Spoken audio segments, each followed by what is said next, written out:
Welcome everyone. আমি করুণা নতুন একটা ভিডিও নিয়ে তোমাদের কাছে চলে এসেছি, করুণা লাইফস্টাইলে। তো গাইস, তোমরা সবাই কেমন আছো? আশা করি তোমরা সবাই খুব খুব ভালো আছো। আমার একদম শরীর খারাপ, যার কারণে আমি নতুন কোনো ভিডিও তৈরি করতে পারিনি। শরীর অসুস্থতার কারণে আমি আজকে সকাল থেকে কোনো কাজ ক্যামেরাবন্দি করতে পারিনি। তার জন্য এই রেসিপিটাই তোমাদের শেয়ার করলাম। তো পাপাই শোনা অনেকদিন ধরে বলছিল একটু মাটন খাবে, মাটন তো চর্বি খেতে তো ভালোবাসে। তো অনেক দিন পরে দিই, ভালোবাসলেই যে জিনিস খেয়ে ক্ষতি সেটা না খাওয়াই ভালো, অল্প পরিমাণে খাও।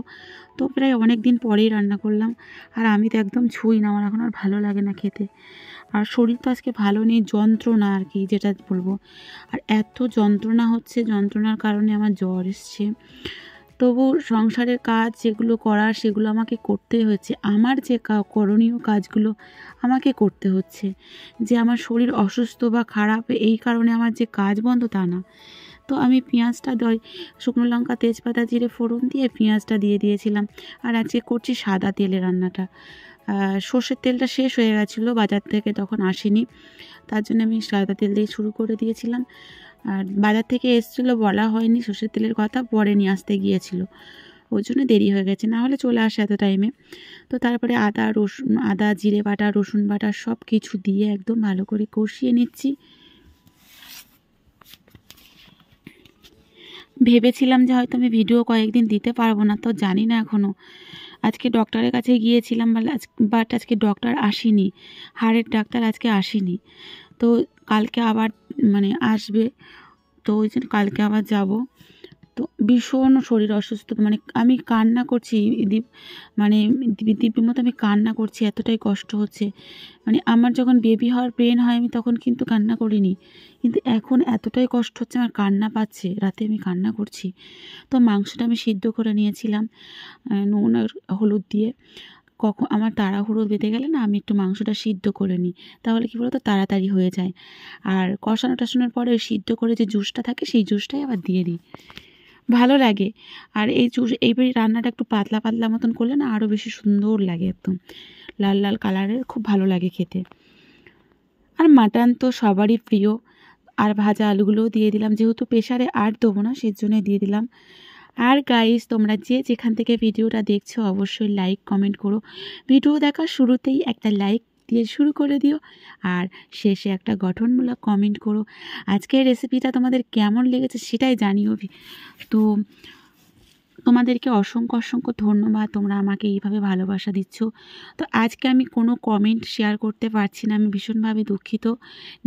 নেক্সট যে ভিডিও করব সেই ভিডিওতে আমি সবার যারা যারা কমেন্ট করেছো দিদি ভাইরা, সবার কমেন্টগুলো রিপ্লাই দেব, আর কমেন্টগুলো আমি উল্লেখও করে দেবো। কারণ আজকে শরীরটা ভীষণ খারাপ, ভয়েস করতে পারবো কি না সেটাই ভাবতে পারছিলাম।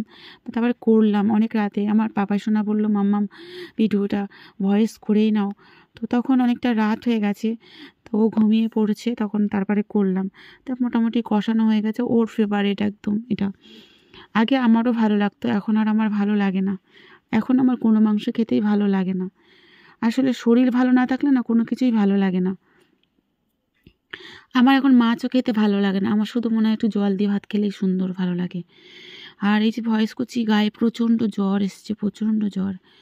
এত কষ্ট করে ভিডিও করে জানো তো, ভালো লাগে, মিথ্যা কথা বলবো না, সাকসেস পাওয়ারও ইচ্ছা, যে কবে সাকসেস পাবো। হয়তো আমি সুন্দর গুছিয়ে ভিডিও করতে পারি না, তো ওই যে সিদ্ধ করা জুসটাও দিয়ে দিলাম। যেহেতু আমার ব্যাকগ্রাউন্ড ভালো না, আমার দামি ফার্নিচার নেই, দামি জিনিসপত্রও নেই, সেই কারণে হয়তো আমার ভিডিও সবার ভালো লাগে না। তো আমার যেমন আছে আমি সেইগুলোই শেয়ার করে চেষ্টা করি। তো আবার যদি আমার একটু নিজস্ব ঘর থাকতো তাহলেও আরও ভালো হতো, নিজস্ব বাড়ি যেটাকে বলে, একটা রুমের মধ্যে তো ভীষণ সমস্যা হয়। তো ফুটছে টকবক করে, এটা রেখে দিলে তো অ্যামেজিং কালার হবে একদম, জানো তো। তোমাদের কার কার খেতে ইচ্ছা করছে বলো, তো আমাকে কমেন্ট করো। দিদিভাইয়ের বাড়িতে আসতে পারো, একদিন অবশ্যই রান্না করে খাওয়াতে পারবো। দিদিভাইয়ের মনটা অনেকটা বড় আছে, আমি রান্না করে খাওয়াতে সবাইকে খুব ভালোবাসি। তো ফাইনাল লুক এই হয়ে গেছে। তো মোটামুটি রান্না আমার কমপ্লিট, নামিয়ে নিয়েছি। ভিডিওটা বেশি বড় করছি না আর। তো খুব চর্বি ছিল, যেহেতু মাংসেতে বলেছিলাম একটু চর্বি সমেত নিয়ে আসতে। তো ফাইনালি এই যে পাপাই সোনাকে অলরেডি দিয়ে দিচ্ছি, দেখো একটা লেগ পিস দিয়েছি আর তার সাথে চর্বি দেবো, আর ওর ভীষণ ফেভারিট।